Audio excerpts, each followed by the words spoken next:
I'm in San Francisco. It's very windy. My hair is a mess. And I'm back in Logan. Welcome back, casual gardeners. So I did just get back from a trip to San Francisco where I visited the San Francisco Botanical Garden. That's not all I did there, of course. San Francisco is amazing and there's a lot of stuff to do there, but that's what's topical to this channel.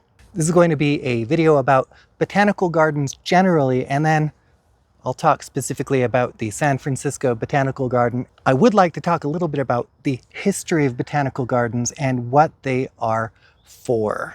The very first botanical garden was established by the Senate of the Venetian Republic in Padova, Italy in 1545.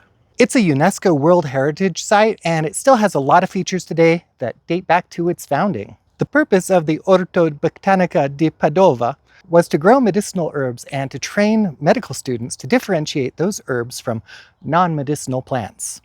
The circular wall enclosing the center of the botanical garden was built to deter night thefts that were common because of the value of the plants, and probably because of the extreme poverty that was suffered by so many people in the 16th century.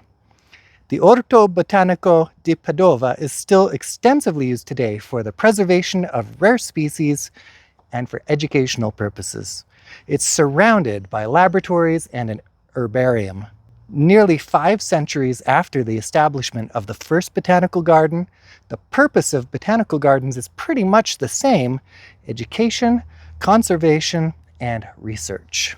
The oldest surviving botanical garden in the United States is named Bartram's Garden after its founder, John Bartram. He established his garden in 1728 in Philadelphia, about a half a century before the United States even became our own nation. Bartram's garden was primarily devoted to housing and maintaining his collection of native North American plants. After Bartram's death in 1778, just 2 years after the founding of our nation, it was operated by 3 more generations of his family until they sold it in 1850. The Golden Gate Park is massive, and I only got to visit a little bit of it before my feet gave out and I became a whiny old man. Mostly that's only because we'd already walked several miles a day exploring San Francisco, and I had saved the botanical garden for last, kind of like dessert, which it turns out was a terrible idea. I would have been a lot happier maybe if we'd done that first. Also, our last day in San Francisco was my birthday, and so the botanical garden was intended as kind of a birthday gift to myself. The planning for the Golden Gate Park started in the 1860s, inspired by the Central Park that was taking shape in New York City. The land for the park was carved out of an unincorporated area that was just called the Outside Lands, which sounds a lot cooler and spookier than it actually was. 2/3 of the park consisted of sand dunes when it was established.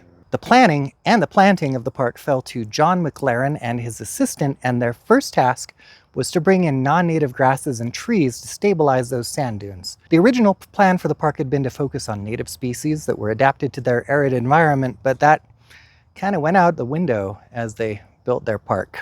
A minuscule 55 acres of the Golden Gate Park was devoted to the San Francisco Botanical Garden at Striving Arboretum.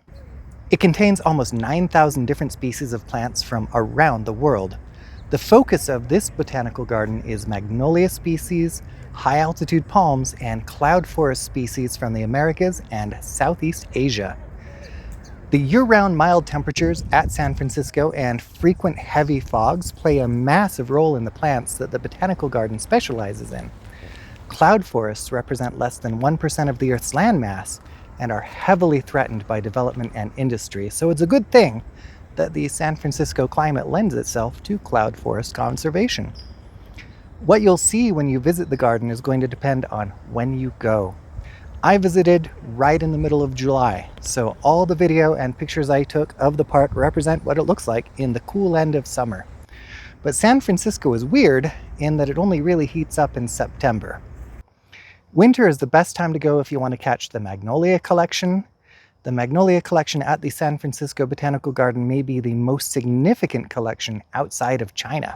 The Ancient Plants Garden is a really fun exhibit within the Botanical Garden, treating visitors to a walk through ancient plant history. It contains tree ferns representing the coal swamps of the Pennsylvanian period, cycads representing the Jurassic, and gives way to early flowering plants like Chilean rhubarb, representing the transition to the Cretaceous and Eocene periods. Walking through the ancient plants garden, it's easy to imagine yourself in the forests from the time of the dinosaurs. The garden also features a grove of California redwoods and many native California species. I was late for the most spectacular show, as most of those flower in the spring.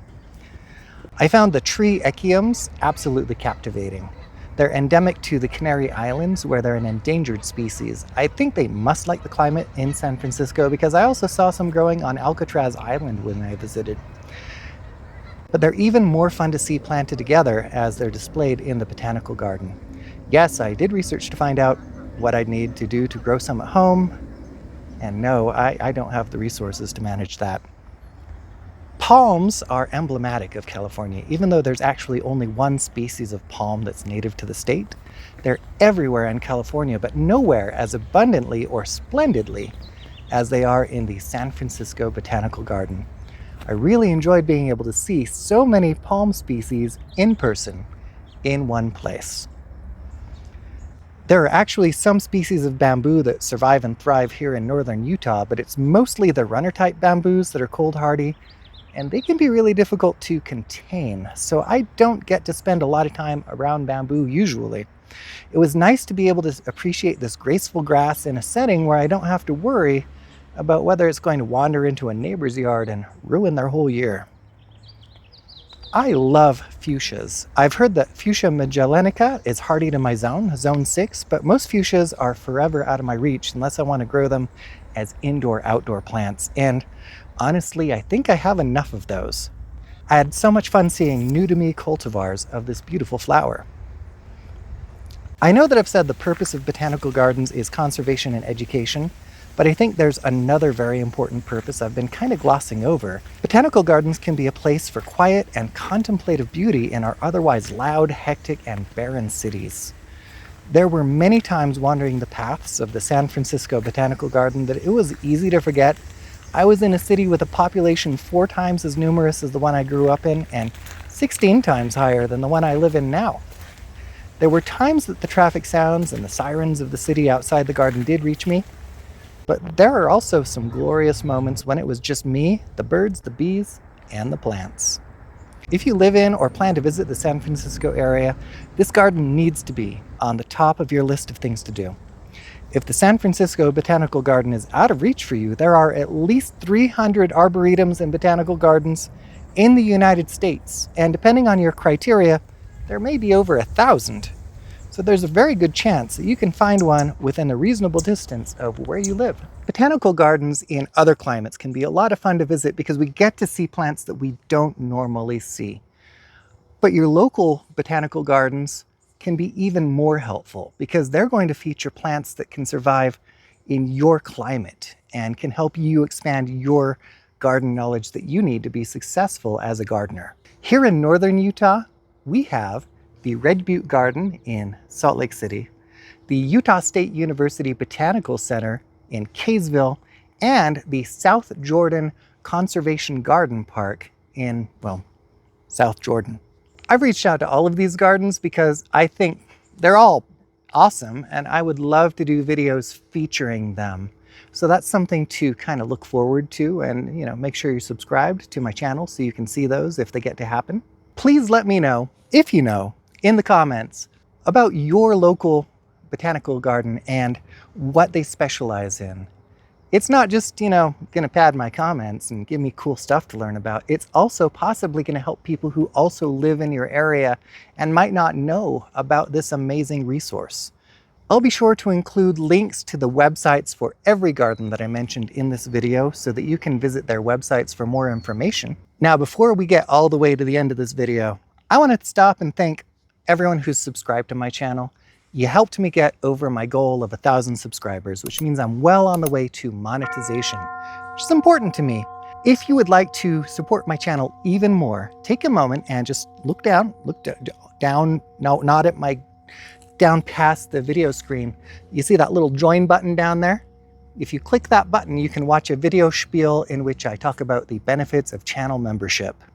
As always, Thank you so much for joining me here in my garden, and I hope you have a wonderful time in your own.